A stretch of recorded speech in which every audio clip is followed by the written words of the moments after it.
Hello and welcome to Feast One's Eyes on Goodies.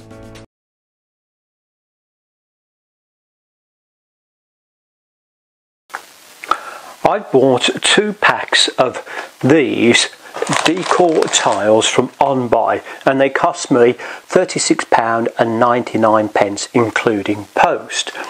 Now these are the 12 by 12 version and you can get 10 by 10, but I chose these ones, and obviously there's a little bit of a difference in the price. Now you'll see on here there are various instructions, and it's quite important to read these instructions and take note of how you're doing these or fitting these tiles. It says on here, clean the surface first. Well, that's draw a guideline. Now this is really quite important, and make sure you do this properly, because if you're slightly out at the start it's going to be a disaster at the end, and if you're doing this over a large surface it will really show up. So take your time with this one. Now on here, cut the overlapping tab for the first tile. Now you need to do this in quite a straight line and make sure that it's lined up properly. You'll also realise that with these tiles, while they're 12 by 12, you lose the first part of the tile as well. Remove the plastic protector, I'll show you this in a minute, from the tile. Ensure that the adhesive remains untouched. Next part on here is about put the cut side on the wall and then start to remove the backing on it. Now the backing on it can be a little bit difficult, and you've got to be aware there as well that you will get air bubbles with this. Now there's another little bit down here, and I'll just bring this to your attention, and this is caution, and what it's saying to you that we've analysed and we have found that over 95% of companies about peeling off from latex wall and repainted walls. For these, the 3M spray adhesive is recommended. Now I put these onto my painted wall and I've had no problems. However, you want to bear that in mind. You'll also want to take into consideration as well this part over here, which is very, very important, which is about a gas stove as well. And I would say that even with a gas stove, electric stove will also apply with this. Now this is one of the adhesive tiles that I've taken out of the pack, and as you can see on this side over here it says overlap here, and if you look to the other side when you're fitting tiles in, there's a plastic cover, and all you're having to do with this, I'll just move this over, is peel that back. That reveals the tile. Now what I would recommend is when you are drawing on any of this or marking anything out, leave this plastic cover in place, use a pen, a pencil doesn't work with these, and mark it out, and then once you've done your cutting, what you can do then, you can remove this and the tile stays nice and clean. Now I've just turned this over so you can have a look at the back of the tile, and on the back there's aluminium foil, and there's also again a protective plastic cover.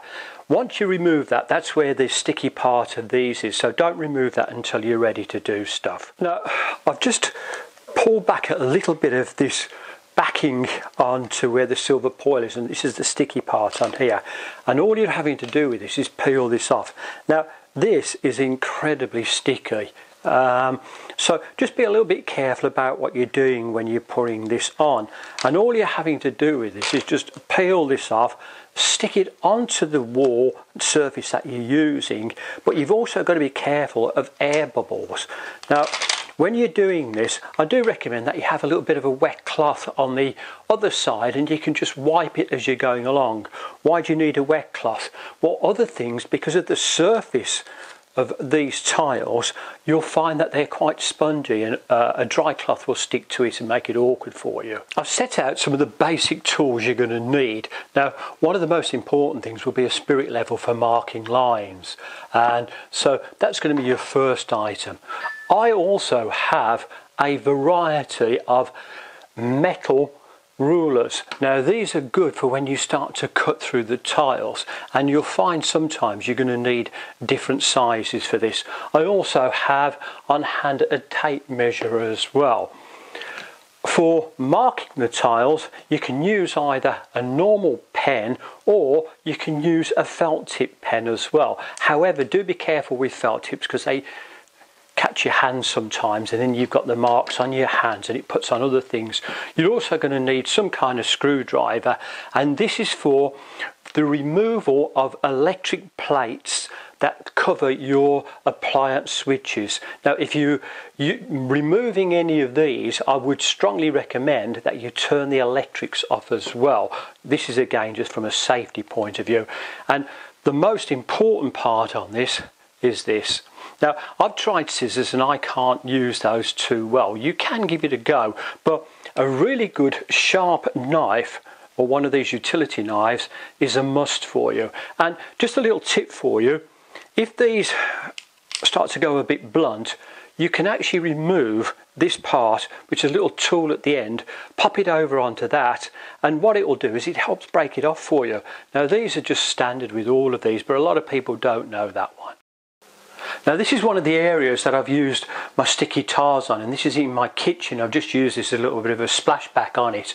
Now you can see that I've got a plug point here, and what I had to do with this is unscrew this, pull this forward, and when I was cutting these tiles, what I'd done is I cut the slot out first, allowing about 2 centimeters all the way around so that I could cut through this.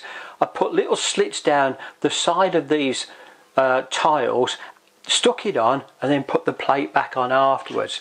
Now just to show you, I've put it onto a plastered wall, and this is magnolia paint on here, and it has stuck reasonably well. Now as with all modern kitchens, you're going to get quite a few electrical points on here. Now this one is to isolate my hob and my washing machine and my dishwasher. And then I've got down here a plug point as well, and if you go over a little bit further, I've got even more because I've got my central heating control unit on there and the electric for it as well. Now was it easy to cut all around all of these? Honestly, no. I did make a few mistakes, and I would even say now it's still not as perfect as I would have liked it to be, because it's very, very difficult sticking the tiles straight around here without getting loads of air bubbles in them. You've got to be very patient, and I would also recommend that when you're purchasing your sticky tiles, you purchase a few extra ones just in case you make a mistake. To sum up my review of these stick-on tiles, can I recommend them? Well, for me, definitely yes. I don't have a family that are going to make a mess on the wall, so I haven't got young children or anything like that. And it just tidies up the back wall quite easily. And as I mentioned earlier on, if you want to wipe these over, you just get a damp cloth and then just give them a wipe over, and they do clean up quite well as well. All right, so can I recommend them? Yes. But you're going to have a little bit of patience in order to be able to do this, and make sure you've got the right tools for the job. Thank you so much for watching this review. Please remember I'll be doing lots of other reviews on other interesting items in the near future.